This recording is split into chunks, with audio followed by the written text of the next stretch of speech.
Good morning friends. Certified credit professional के लिए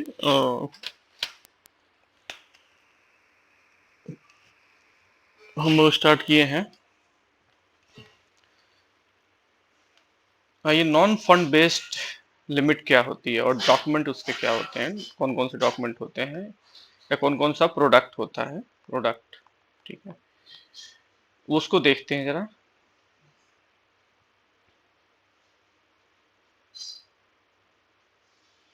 सबसे पहले वेलकम है आपका।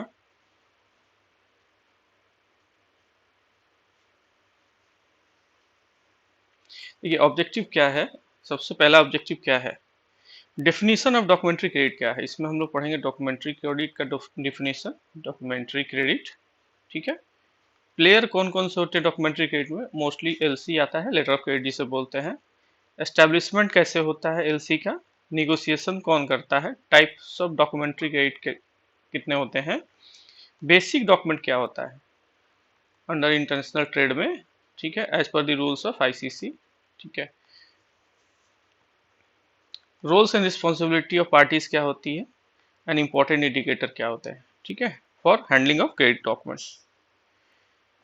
तो देखिए लेटर ऑफ क्रेडिट जो होता है और या documentary credit means any arrangement, कोई भी अरेंजमेंट ऐसा, however named और described that is irrevocable, irrevocable मतलब जिसको वापस नहीं लिया जा सकता, and thereby constitute a definite undertaking, एक definite undertaking देता है of the issuing bank to honor the complying presentation, issuing bank complying करने के लिए ऑर्डर देता है, ठीक है। किसी भी फॉरेन ट्रांजेक्शन्स में या फॉरेन इंपोर्ट एक्सपोर्ट में चार पार्टियां होती हैं, मिनिमम चार पार्टियां होती हैं, बायर, बायर का बैंक, ठीक है, फिर उसके बाद सप्लायर, सप्लायर बैंक इसको कहिए, सप्लायर बैंक एंड सप्लायर, ठीक है, सप्लायर, ठीक है। एक यहाँ पे ये हो सकता है कि और एक्स्ट्रा अगर बढ़ जाए तो यहाँ बीच में निगोशिएटिंग बैंक अलग से भी हो सकता है, निगोशिएटिंग बैंक, ठीक है। लेकिन ये सप्लायर जो है, सप्लायर का बैंक कभी कभी निगोशिएटिंग बैंक का भी काम करता है, ठीक है। तो ये चार पार्टियां होती। तो in simple word documentary credit या letter of credit is a definite undertaking document issued by the buyer bank on request of the buyer in favor of seller, seller के फेवर में इशू किया गया to honour his claim on complying the presentation of mention document of LC,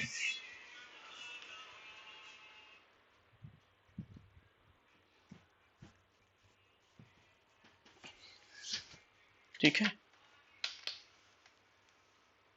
sorry friends, बीच में कुछ आवाज अगर आई होगी तो, ठीक है। अनलाइक गारंटी, गारंटी की तरह which is a protection against non performance by the buyer, buyer के अगेंस्ट में प्रोटेक्शन देता है अगर वो नॉन परफॉर्मेंस करता है। Documentary credit is commitment for payment, ये पेमेंट का कमिटमेंट होता है on performance by the seller, seller के परफॉर्मेंस के ऊपर, ठीक है। देखिए कौन कौन से प्लेयर होते हैं। सबसे पहला objective, assessment of non fund facility such as letter of credit, हम लोग असेसमेंट करेंगे, bank guarantee, SBLC, stand by letter of credit, letter of undertaking, letter of credit, ठीक है, buyer's credit with case study हम लोग देखेंगे इसमें।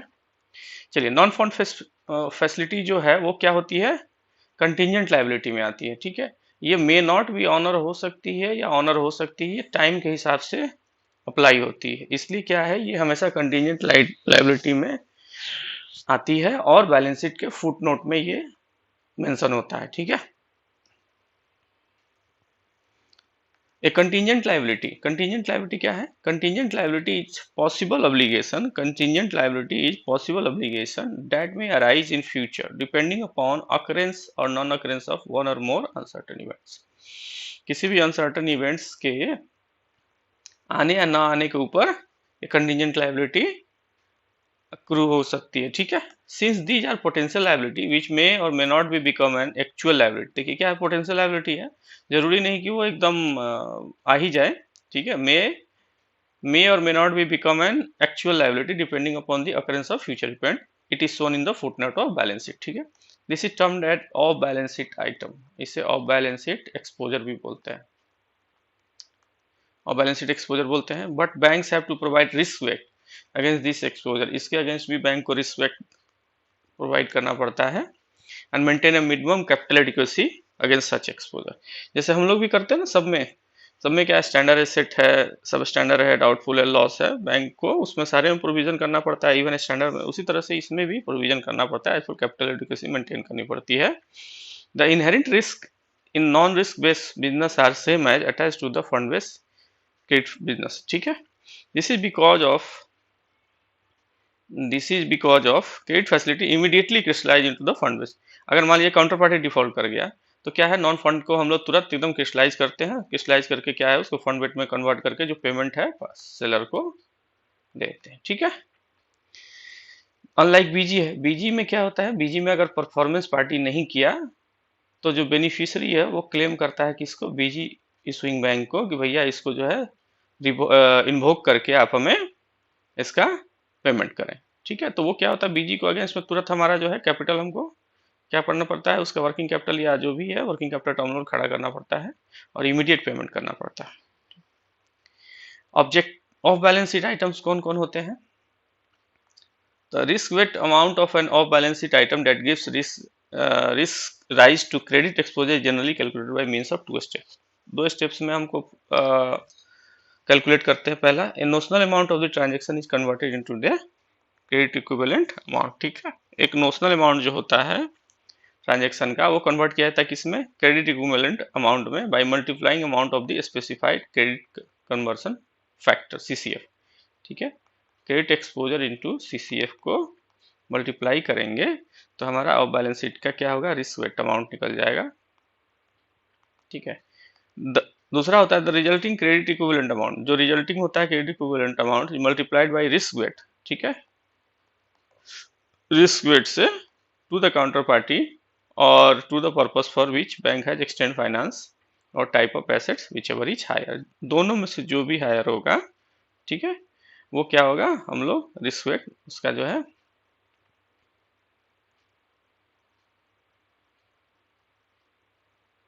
ये क्रेडिट एक्सपोजर इसका होता है, ठीक है। नेक्स्ट जो आता है हमारा, देखिए नॉन फंड बेस्ड फैसिलिटीज के फीचर्स क्या क्या है, ठीक है। तो ये आते हैं कि non fund credit facility do not require immediate outlay of fund, इसमें क्या है, इमीडिएट आउटले नहीं है, अगर फंड बेस्ड फैसिलिटी आप देते हैं तो इमीडिएट आउटले होता है, ठीक है। Non fund facility are essentially in the nature of promise, ये प्रॉमिस करता है made by the bank, bank कौन सा, इशुअर बैंक या issuing bank, in favour of third party के फेवर में, to provide monetary compensation on behalf of their client, मतलब कि बायर जिसको कह सकते हैं, इफ सर्टन सिचुएशन इमर्ज और सर्टन कंडीशन आर फुलफिल, ठीक है। कोई सिचुएशन अगर इमर्ज होती है या अगर जो है सप्लायर ने काम पूरा कर दिया है तो बायर की तरफ से पेमेंट कौन, इशुइंग बैंक देगा। नॉन फंड बेस्ड फैसिलिटी में भी in the nature of letter of credit, क्या हो सकता है, लेटर ऑफ क्रेडिट हो सकता है, बैंक गारंटी हो सकता है, कोई एक्सेप्टेंस ऑफ बिल हो सकता है, फॉरवर्ड कॉन्ट्रैक्ट हो सकता है, ठीक है। ये 4 डॉक्यूमेंट होते हैं मोस्टली, ठीक है। They appear as a contingent liability in the book of issuing bank, it is source of fee income, इस पर हम क्या करते हैं, फी इनकम लेते हैं, ठीक है। इस पर कोई इंटरेस्ट होता नहीं है, इंटरेस्ट चार्ज होता नहीं है। इंटरेस्ट कब चार्ज होगा, कि जब हमारा कंटिजेंट लायबिलिटी क्रिस्टलाइज होकर फंड बेस में कन्वर्ट हो जाएगा तब हम इंटरेस्ट चार्ज करना शुरू कर देंगे। कंटिजेंट लायबिलिटी होती क्या है, अकाउंटिंग स्टैंडर्ड AS 29 के हिसाब से, a possible obligation that arise from past event and the existence, ठीक है, पास्ट इवेंट्स के हिसाब से या एग्जिस्टेंस के हिसाब से कोई ऑब्लिगेशन अराइज हो गई, of which will be confirmed only by occurrence or non-occurrence of one or more uncertain future events not wholly within the control of enterprise, ठीक है। दूसरा कहता है कि a present obligation that arise from past event, पूर्व में किए गए किसी कार्य को लेके, ठीक है, but it is not recognise because, लेकिन रिकॉग्नाइज नहीं होता है, it is not possible that the outflow of the resource embodying economic benefit will be required to settle the obligation, ठीक है। दो चीज है, obligation will be required to settle obligation करने के लिए, obligation को settle करने के लिए, और a reliable estimate of the amount of the obligation cannot be made, ठीक है।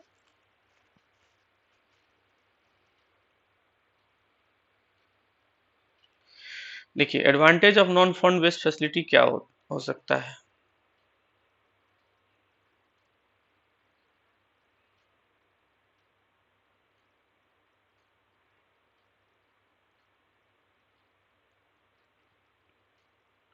क्या क्या एडवांटेज है नॉन फंड बेस्ड फैसिलिटीज के। बैंक के लिए फंडिंग इज नॉट रिक्वायर्ड, सबसे पहला चीज फंडिंग नहीं चाहिए। मार्जिन कलेक्टेड दूसरी, मान लीजिए कि अब जो भी है, जैसे बीजी में आप 25% मार्जिन लेते हैं, उसी तरह एलसी में लेते हैं, उसी तरह आपका फॉरवर्ड कॉन्ट्रैक्ट में लेते हैं। तो ये जितना मार्जिन है ये फंड के रूप में आया, फंड के रूप में आया तो क्या हुआ, उसका रिसोर्स बना।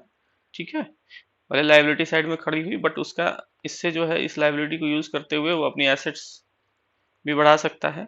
सोर्स ऑफ फी इनकम है, फी इनकम का सोर्स है। No operational hazard like collection of various statement, computation of drawing power, ये सब झंझट नहीं है। वन टाइम दिया, अगर उसका पेमेंट का इंस्ट्रक्शन या इन्वोक करने का इंस्ट्रक्शन आया तो हम लोग पेमेंट किया, बदले में उसकी जो है फंड बेस लिमिट क्रिएट करी, और उसके बाद देर आफ्टर हम लोग इंटरेस्ट चार्ज करना शुरू करते हैं। कस्टमर के लिए क्या है, cheaper source of credit LC के रूप में। Non fund base outstanding appear as a continuous liability in the books, hence liquidity and leverage ratio improve, liquidity और लिवरेज रेशियो इंप्रूव होता है। एडवांटेज हो गया। अब नेक्स्ट देखिए, और बैलेंस शीट आइटम कौन कौन सा होता है। क्रेडिट कन्वर्सन फैक्टर और non market related off balance sheet transaction are as under. कौन कौन सा इंस्ट्रूमेंट है और सीसीएफ क्या है। उसमें अगर फाइनेंशियल गारंटी है, स्टैंड बाई एलसी है, serving as a financial guarantee. Stand by LC जो है फाइनेंशियल गारंटी के रूप में सर्व कर रही है फॉर लोन्स एंड सिक्योरिटी, तो 100% सीसीएफ होगा। परफॉर्मेंस और बिड बॉन्ड गारंटी होगी, परफॉर्मेंस बॉन्ड या बिड बॉन्ड्स होगा तो ये 50% सीसीएफ होगा इसका। डॉक्यूमेंट्री क्रेडिट जो होगा उसका 20% होगा। को एक्सेप्टेंस होगा तो 100% सीसीएफ होगा। क्रेडिट कन्वर्सन फैक्टर, ठीक है। इसमें एक बार बार सीसीएफ आ रहा है, ठीक है, सीसीएफ आपको कंफर्म नहीं है, मैं सीसीएफ एक बार उसका जो है आपको ये कर देता हूँ। सीसीएफ होता क्या है, देखिए सीसीएफ क्या होता है, ए परसेंटेज, मानिए ठीक है कोई परसेंटेज है किसका, परसेंटेज होगा that represent potential risk और conversion of a particular exposure into credit equivalent amount। अब मान लीजिए कि एलसी है, ठीक है, एलसी जो है 100 लाख की है, ठीक है। अब ये जब क्या हुआ, पोटेंशियल रिस्क आया तो इसका कन्वर्सन हमने लिक्विड में कर दिया, फंड बेस्ड में कर दिया, ठीक है। तो ये एक्सपोजर जो हुआ इन क्रेडिट इक्विवेलेंट अमाउंट में हुआ, इसी को हम सीसीएफ बोलते हैं, ठीक है। नेक्स्ट आइए क्या है, पार्टीज कौन कौन इन्वॉल्व होती हैं लेटर ऑफ क्रेडिट में। एप्लीकेंट होता है, ठीक है, या बायर कह सकते हैं। Means party whose required credit of issued buyer, the applicant should provide precise detail for issuing credit to the issuing bank, जिसका अपना बैंक है। बेनिफिशियरी मतलब कि सेलर। इसके बाद आपका आ गया ऑपरेशन कैसे होता है लेटर ऑफ क्रेडिट में। देखिए operation of the letter of credit or documentary credit. The understanding of the operation of letter credit or documentary credit is it may be divided into parts। किस दो parts में divide करते हैं, establishment of letter credit और documentary credit, negotiation करना, ठीक है, establish करना, निगोशिएट करना। मैंने पहले भी बोला था कि किसी भी फॉरेन ट्रांजेक्शन्स में अगर फॉरेन, इसमें चार पार्टियां होती हैं मेन, ठीक है। एक होता है बायर, बायर का बैंक, ठीक, ये हो गया आपका सेलर का बैंक, बायर बैंक, ये सेलर का बैंक, और ये आपका सेलर हो गया, ठीक है। बीच में एक एक्स्ट्रा अगर आप चाहे, अगर इसको फेथ नहीं है कि ठीक है इसने इशू किया, कोई एलसी इशू किया, ये बैंक को दिया, इसको फेथ नहीं है और कोई तीसरा है, तो फिर ये कहेगा निगोशिएटिंग बैंक हमको लगा दो एक और, कोई थर्ड पार्टी आ जाएगा, तो 5 पार्टी, मिनिमम 4 पार्टियां होती हैं। अब देखिए international chamber of commerce ICC क्या है। The international chamber of commerce in is the world business organization, non-government nature. It was established in the year 1919 and has its international secretariat in Paris। Paris में इसका secretariat है। ICC act to promote greater freedom of the world trade, to harmonize and facilitate business and trade practice, to represent business community of international level, ठीक है। अब देखिए in its efforts to standardize the rules governing operation of documentary credit, ICC has codified a standard set of rules known as the Uniform Custom UCPDC, Uniform Custom and Practice for Documentary Credit। ठीक है, इसी PDC बोलते हैं। इसके हिसाब से ही सारे foreign transactions LC के होते हैं। These are universally recognized as set of rules governing letter of credit. The rules are published in the form of browser. The first publication was made in the year 1933. The latest publication ICC UCP 600 2007, which apply to documentary credit UCP 600 2007 है 39 article, उसमें 39 article है, यूसीपीडीसी 600 चल रहा है। ठीक है,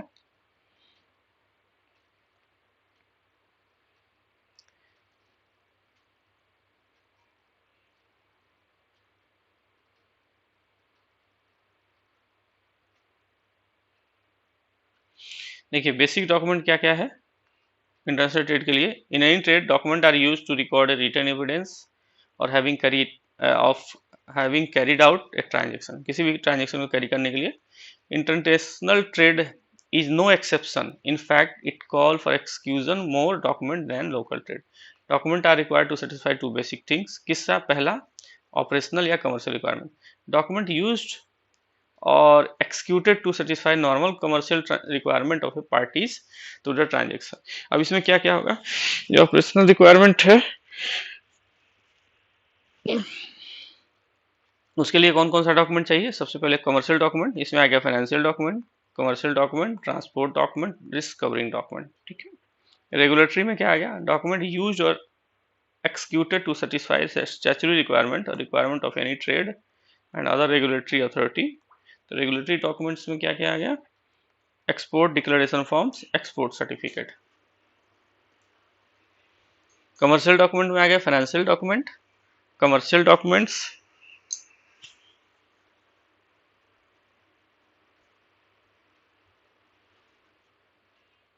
transport document, risk covering documents. ठीक है, रेगुलेटरी वाले में आ गया export declaration form, export certificate.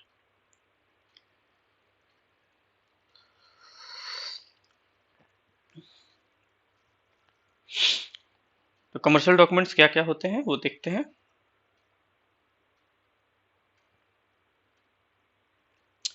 सबसे पहले आता है कमर्शियल डॉक्यूमेंट में फाइनेंशियल डॉक्यूमेंट। ठीक है, बिल ऑफ एक्सचेंज हो गया। कमर्शियल डॉक्यूमेंट में आया बिल ऑफ एक्सचेंज के लिए देखिए, कमर्शियल इनवॉइस चाहिए, कंसुलर इनवॉइस चाहिए, कस्टम इनवॉइस चाहिए, लीगलाइज्ड इनवॉइस चाहिए, सर्टिफिकेट ऑफ ओरिजिन चाहिए, कहाँ से निकला, पैकिंग का लिस्ट होना चाहिए, वेट का certificate, certificate of analysis of quality, certificate of inspection and health certificate. ये सारी चीजें कमर्शियल डॉक्यूमेंट हो गई। ठीक है, बिल ऑफ एक्सचेंज के लिए। ट्रांसपोर्ट डॉक्यूमेंट में क्या है, बिल ऑफ लैडिंग, लदान के लिए जो लदाई करते हैं, लदान इसको बोलते हैं। एयरवे बिल, अगर एयरपोर्ट थी आप बाई प्लेन लेके जा रहे हैं, पोस्टल रिसीट्स अगर पोस्ट से आ रहा है, मल्टी मोडल ट्रांसपोर्ट डॉक्यूमेंट। ठीक है, ये चार, ये क्या है, बिल ऑफ लैडिंग जो है शिप के लिए यूज होता है। ठीक है, एयरवे बिल आपका एयर से अगर आप लेके आते हैं तो, पोस्टल अगर आपको बाई पोस्ट आता है, और या किसी मल्टी मोड से आप लेके आते हैं, कुछ दूर आप शिप से लाए, कुछ दूर एयर से लाए, फिर जो है जनरल ट्रांसपोर्ट से लाए, तो ये हो गया आपके multi modal transport document. Risk covering document क्या होता है, इंश्योरेंस पॉलिसी, इंश्योरेंस तो करना ही है, इंश्योरेंस कवर का नोट। रेगुलेटरी डॉक्यूमेंट में क्या हो जाएगा, export declaration form and export certificate. ठीक है, ये आपके होगा। तो एक बार फिर से करें, कमर्शियल डॉक्यूमेंट में क्या होगा, बिल ऑफ एक्सचेंज में कमर्शियल इनवॉइस होगा, कंसुलर इनवॉइस होगा, कस्टम इनवॉइस होगा, लीगलाइज्ड इनवॉइस होगा, सर्टिफिकेट ऑफ ओरिजिन होगा, कहाँ का ओरिजिन है, पैकिंग का लिस्ट होगा, जो लिस्ट है उसका पैक किया गया उसका लिस्ट होगा, weight certificate, certificate of analysis and quality, certificate of inspection and health certificate. ठीक है,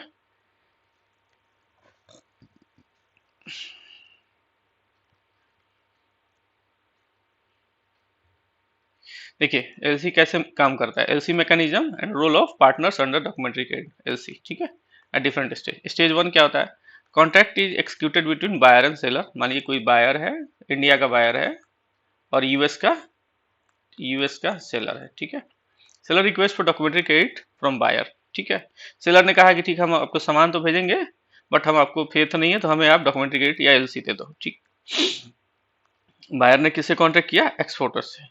ठीक, सेलर या एक्सपोर्टर या बेनिफिशियरी से बोलते हैं, एप्लीकेंट या इंपोर्टर बोलते हैं।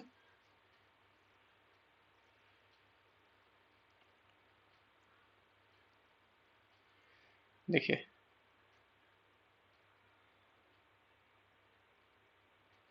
स्टेज टू क्या होगा, बायर अपने बैंक को अप्रोच करेगा, जिसे इशुइंग बैंक बोलते हैं, and request for issuance of documentary credit, जिसे एलसी बोलते हैं। बायर आया, दोनों के बीच में कॉन्ट्रैक्ट हो गया, बायर एंड सेलर के बीच में, और ये अपने बैंक को पहुंचा। ठीक है, अपने बैंक को बोला कि भैया एक उसने ऑर्डर, कंफर्म ऑर्डर सबमिट किया जो बायर एंड सेलर के बीच हुआ था, बायर एंड सेलर के बीच हुआ था।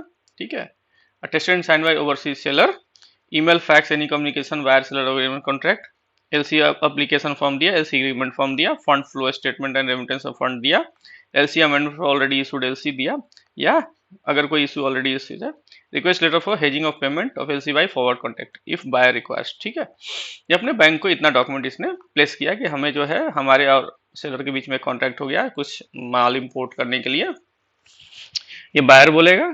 ठीक है, सेलर, ठीक है, सेलर क्या करेगा, एक्सपोर्ट करेगा। तो अपने बैंक के पास पहुंचा, जिसे इशूइंग बैंक बोलते हैं या बायर का बैंक बोलते हैं। इतने डॉक्यूमेंट उसने सबमिट किया और कहा कि एक लेटर ऑफ क्रेडिट आप इशू कर दो, किसके फेवर में, सेलर के फेवर में। ठीक है, और ये सारे डॉक्यूमेंट उसने सबमिट किए। अब नेक्स्ट क्या होगा,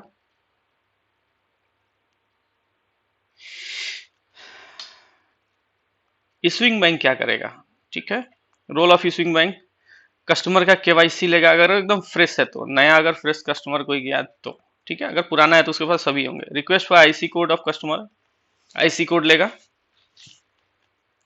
customer maintaining accounts with us, transaction are routed with us, ये चेक करेगा। Customer should have sanction non fund based facility, limit of LC and forward contract for hedging. तो क्या होगा, अगर ये फ्रेश गया तो ये सारी प्रक्रियाएं होगी। अगर कुछ पुराना एग्जिस्टिंग कस्टमर है तो फिर यहां से शुरू होगा कि उसका एलसी है कि नहीं। After proper due diligence of buyer and seller of contract, contingent account of LC with sanction limit should be open in system, CBS में खोला। Onboarding of customer accounts FX24, चलिए ये हमारे बैंक का module है, should be ensured. Entire detail of LC should be punched in FX module, and after authorization of FX24 template MT700 will be generated in Swift. Swift में generate हो जाएगा MT, जो template होगा MT700, वो क्या है, Swift में generate हो जाएगा। स्विफ्ट क्या है, ठीक है। Important point should be notice while opening of LC, LC खोलते समय आपको इंपॉर्टेंट पॉइंट रखना है ध्यान में। क्या है कि अमाउंट ऑफ एलसी क्या है, करेंसी क्या है, डेट ऑफ एक्सपायरी क्या है, डेट ऑफ शिपमेंट क्या है, पेमेंट टर्म्स क्या होंगे, डिलीवरी टर्म्स क्या होंगे, पेमेंट इंस्ट्रक्शंस क्या होगा, other term and condition of LC should be put correctly on appropriate field, ये आपको रखना है। ठीक है, चलिए नेक्स्ट जो है, इतना चीज आपको ध्यान में रखना है कि एलसी का अमाउंट क्या होगा, करेंसी किस करेंसी में होगी, एक्सपायरी डेट क्या होगा एलसी का, डेट ऑफ शिपमेंट क्या होना चाहिए, पेमेंट टर्म्स क्या होना चाहिए, डिलीवरी टर्म्स क्या होना चाहिए, पेमेंट इंस्ट्रक्शंस क्या होना चाहिए। ठीक है, स्टेज 2 हो गया। अब स्टेज 3 देखिए, स्टेज 3 में क्या होगा, documentary credit is routed through SWIFT, SWIFT होता है, स्विफ्ट के थ्रू ही रूट होता है। Messaging system to the seller bank, seller bank को, सेलर के बैंक को चला जाएगा। जब इशूइंग बैंक ने सारे जो उसका सबका अपना अपना सॉफ्टवेयर है, जैसे मान लीजिए हमारे बैंक का FX मॉड्यूल है, FX24 है, तो वहां से जो है उसमें सारी सिस्टम्स को पंच कर देगा, और वो जो है उसका एक ये डिटेल्स जनरेट हो जाएगा जो MT700 बोलता है, और ये स्विफ्ट पे जनरेट होगा। स्विफ्ट किसे बोलते हैं, स्विफ्ट एक इसको कह सकते हैं कि एक बीच का सॉफ्टवेयर है, बट इस लेकिन है क्या, इसका स्विफ्ट का फुल फॉर्म है society for world wide interbank financial telecommunication. ठीक है, ये हो गया स्विफ्ट का फुल फॉर्म है। ठीक, एक सर्वर बना दिया जो उसी को स्विफ्ट का नाम दे दिया। ठीक है, अब रोल ऑफ इशूइंग बैंक क्या करे, देखिए यहाँ पे आ गया, इशूइंग बैंक ने इशू किया, कोरस्पॉन्डिंग बैंक को भेजा, और एडवाइजिंग बैंक को इसने भेज दिया। ठीक है, issuing bank ensure all detail are properly and correctly filled in the required field of MT700 और MT707 such as amount of LC. ठीक है, किस अमाउंट एलसी किस अमाउंट का है, currency of LC, expiry, latest date of shipment ETC, authorise and transmit MT700 and MT707 amendment के साथ। ठीक है, LC is transmitted to exporter bank को ट्रांसमिट कर दिया जाएगा भाया करस्पॉन्डिंग बैंक के थ्रू। ठीक है, issuing bank having key arrangement और maintaining notes to with the bank of issuing bank. ठीक है, करस्पॉन्डिंग बैंक के थ्रू सेलर के बैंक को ट्रांजेक्शन कर दिया जाएगा। अब ठीक है, एक सिंपल सा उदाहरण देते हैं। ये करस्पॉन्डेंट बैंक कहाँ से आया बीच में? करस्पॉन्डेंट बैंक कहाँ से आया? मान लीजिए कि ठीक है, अभी थोड़ी देर के लिए मान लेते हैं कि यूको बैंक है। यूको बैंक इंडिया में है और इसको ब्रिटेन में किसी सेलर के बैंक को एलसी इशू करना है। ठीक है, तो यूको बैंक क्या करता है कि चूंकि उसका अपना ब्रांच वहां नहीं है तो वो सीधे इसको नहीं भेज सकता। फिर वो क्या करेगा, उसने ब्रिटेन में किसी एक बैंक से टाई अप किया होगा, उसके यहाँ इसके नोस्ट्रो अकाउंट खुले होंगे। ठीक है, अब जो तो क्या करेगा, ये अपना जो है स्विफ्ट के थ्रू अपने करस्पॉन्डेंट, इसको करस्पॉन्डेंट बैंक बोलेंगे जो यहाँ खोला, स्विफ्ट के थ्रू इसको मैसेज भेजेगा कि आप जो हमारा मैसेज है सेलर के बैंक को सब फॉरवर्ड कर दें। ठीक है, तो वो सेलर को के बैंक को फॉरवर्ड करेगा। सेलर बैंक जो है, जिसे एडवाइजिंग बैंक भी बोलते हैं, वो क्या करेगा, फिर अपने सेलर को बता देगा, जो उसका कस्टमर है उसे बता देगा कि हाँ हमारे एलसी आपके फेवर में इशू हो गई है, अब माल की सप्लाई आप कर सकते हैं। रोल्स ऑफ करस्पॉन्डेंट बैंक क्या है? वंस द MT700 और MT707 रिसीव्ड, ये लेटर उसके पास चला गया या मेल चला गया या नोट चला गया, ये receive from issuing bank is transmitted to the exporter bank. Exporter bank को ट्रांसमिट कर देगा with mention BIC code, bank identifier code. ये क्या करेगा करस्पॉन्डेंट बैंक? ठीक है, जो मैसेज इसको रिसीव हुआ स्विफ्ट के थ्रू, वो क्या करेगा, तुरंत ये ट्रांसपोर्ट करेगा किसको, एक्सपोर्टर के बैंक को, with mention BIC code, bank identifier code के थ्रू।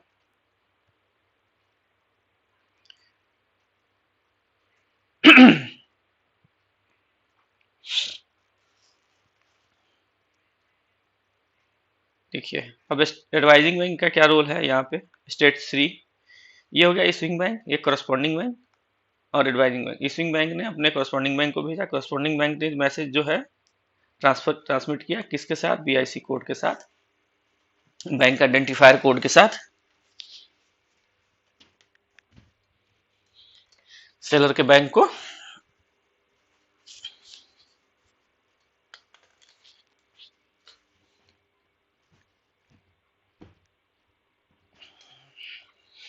अब एडवाइजिंग बैंक क्या करेगा, ये देखिए, advising bank signifies that it has satisfied itself to the apparent authenticity of document।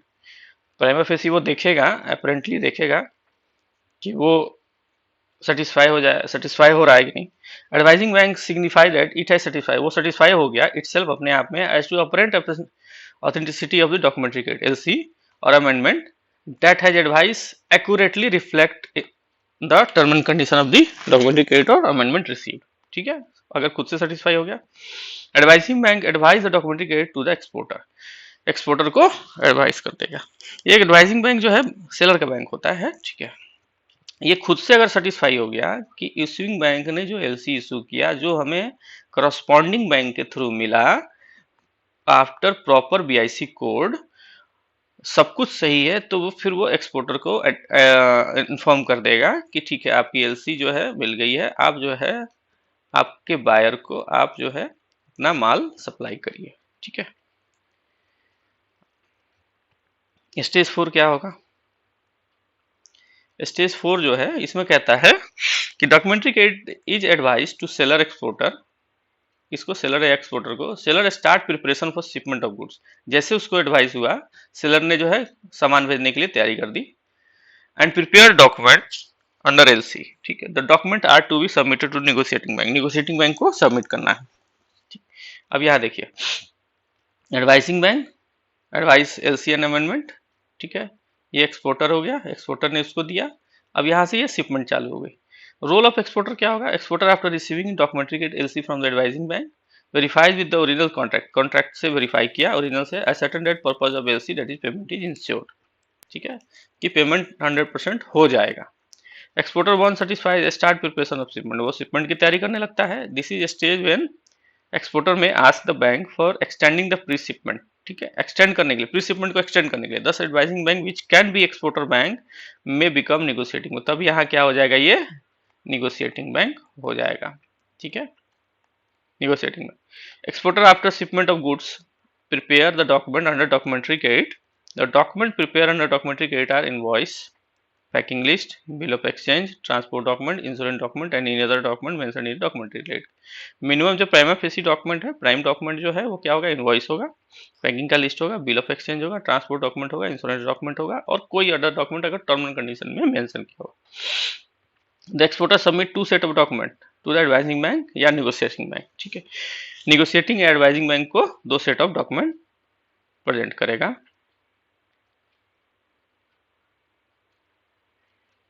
अब देखिए स्टेज 4 का ही नेक्स्ट क्या है। ठीक है, this is the stage when pre shipment पहले से export packing credit EPC or PCFC request of exporter can be entertain based on the proper assessment of sanction and fund based limit. अब advising bank, ठीक है, seller के पास इतने पैसे नहीं है कि वो अपने इसको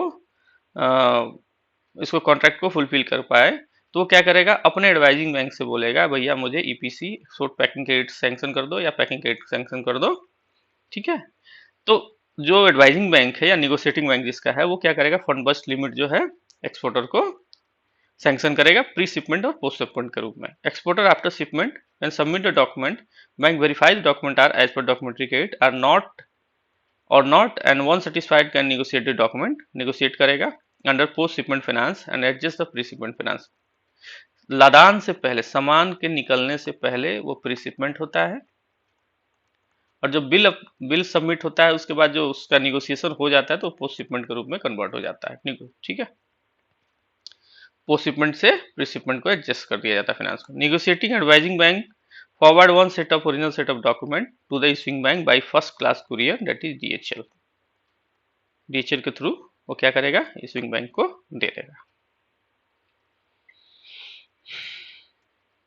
स्टेज 5 में क्या होगा, अब स्टेज 5 में क्या है, स्टेज 4 तक का काम कंप्लीट हो गया। Document under documentary credit receive by issuing bank, the issuing bank inform the buyer and examine the document for payment.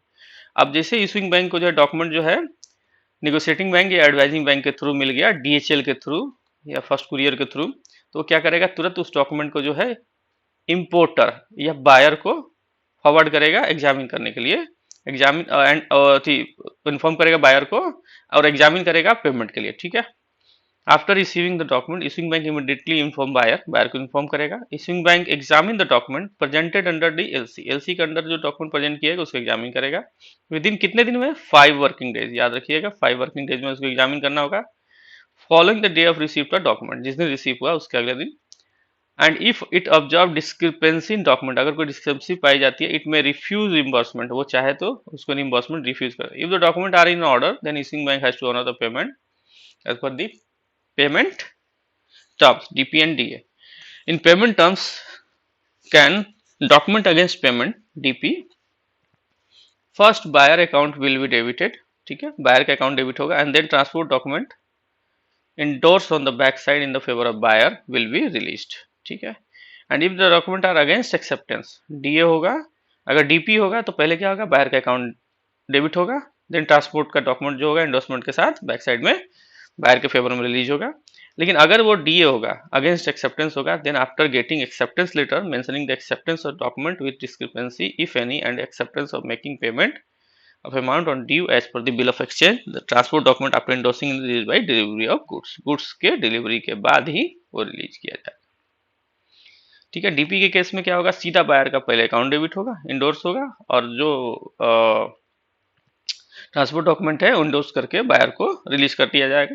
लेकिन अगर एक्सेप्टेंस होगा तो मींस गुड्स जब तक रिलीज नहीं होगा गुड्स जब तक डिलीवर नहीं होगा तब तक वो डॉक्यूमेंट रिलीज नहीं होगा।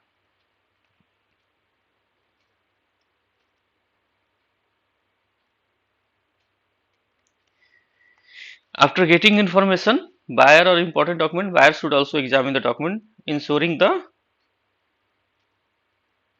the as per the documentary letter of credit. The buyer importer as per the payment terms make available of funds for remittance to the exporter immediately. ठीक है, बायर को क्या करना होगा, फंड्स अवेलेबल कराना होगा। If payment terms is DP अगर होगा तो तुरंत उसको पैसे देने हैं, क्योंकि इमीडिएट उसका अकाउंट डेबिट होगा, सीधा एक्सपोर्टर को पेमेंट होगा।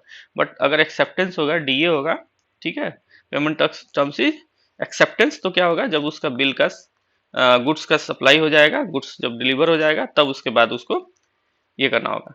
If payment terms is DP or providing acceptance letter for making payment on due date if payment terms is DA, ठीक है।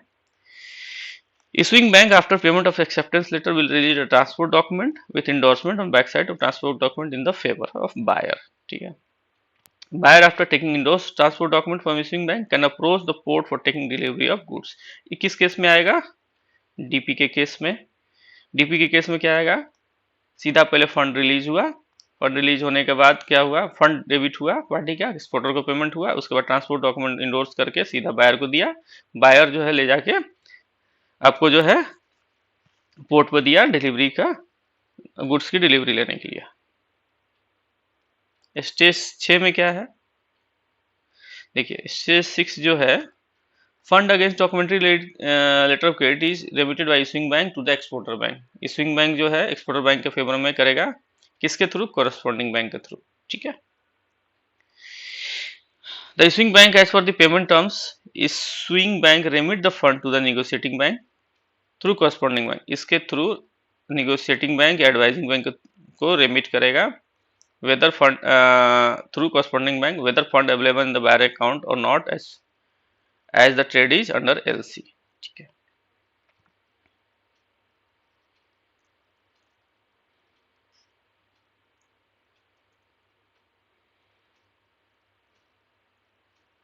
corresponding बैंक का क्या काम होगा? Fund remitted by issuing bank is credited in nostro account with corresponding bank. The date of nostro account is credited, debit is called value date, value date बोलते हैं।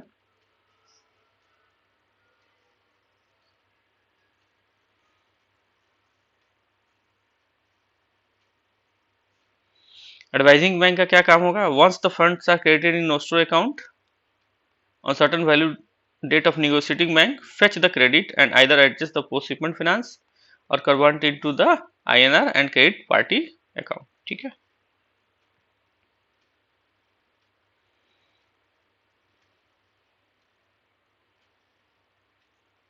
देखिए ये होते हैं हमारे, एक जो सर्कल है वो है, ठीक है।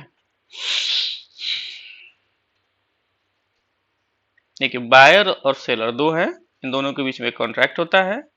कॉन्ट्रैक्ट के बाद ये क्या करता है? बायर जो है इशूइंग बैंक को रिक्वेस्ट रेज करता है एलसी इशू करने के लिए। इशूइंग बैंक क्या करता है?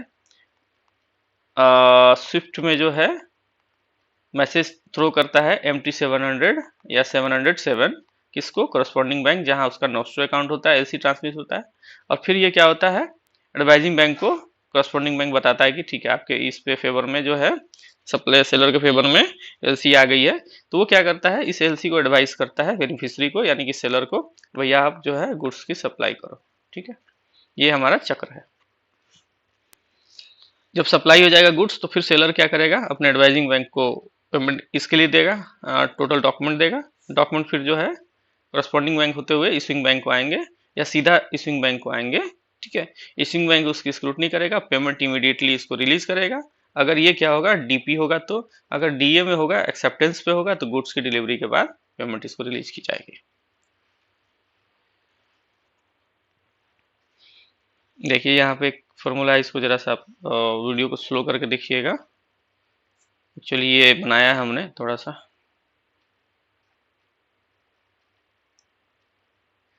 एलसी का क्या मैकेनिज्म है?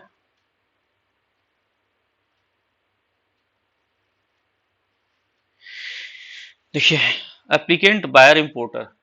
The applicant should provide precise detail for issuing LC. The applicant shall bound by and liable to indemnify bank against the obligation and responsibility imposed by foreign law and uses, ठीक है। Article 37 है यूसीपीडीसी का। Beneficiary का क्या है? Beneficiary means the party to whose favour in credit is issued. Beneficiary will be entitled for payment only if she is able to submit credit compliant document.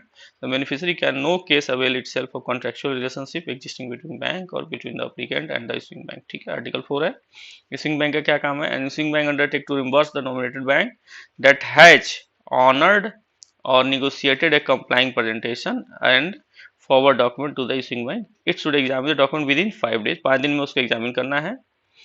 Following day से receive the document and if it is observed in discrepancy in the document it may refuse reimbursement.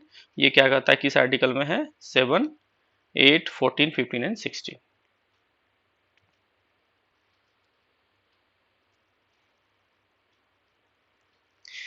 Advising bank है, advising bank कौन होता है, seller का bank है। And advising bank that is not a confirming bank advise the credit or any amendment without any undertaking to honor or negotiate. And advising bank signifies that it has satisfied itself as to apparent authenticity of the credit or amendment and that the advice accurately reflect the terms and conditions of the credit and amendment received. Advising bank may utilize the service of another bank to advise the creditor.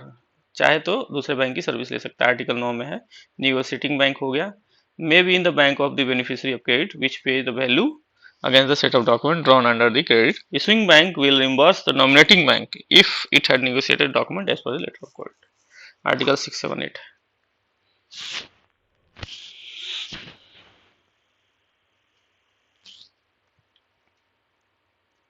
उसी तरह रिम्बर्सिंग bank है या confirming bank हो गया। देखिए dynamic of LC limits, ठीक है। मान लीजिए कि ठीक है 1 जनवरी 2022 को एलसी खुला, लिमिट ब्लॉक हो गई। 2 जनवरी को एलसी एडवाइज हो गया, मैन्युफैक्चरिंग स्टार्ट हो गई। 31 जनवरी को गुड शिप हो गया। 10 फरवरी को डॉक्यूमेंट नेगोशिएट हो गया। 15 फरवरी को डॉक्यूमेंट गुड्स अराइव हो गया। डीपी अगर है तो इमीडिएट जो है पेमेंट हो जाएगा, लिमिट रिस्टोर्ड, एलसी पेड, ठीक है। अगर डीए है डॉक्यूमेंट एक्सेप्टेड फॉर 60 डेज और 18/4 को एलसी पेड होगा, ठीक है।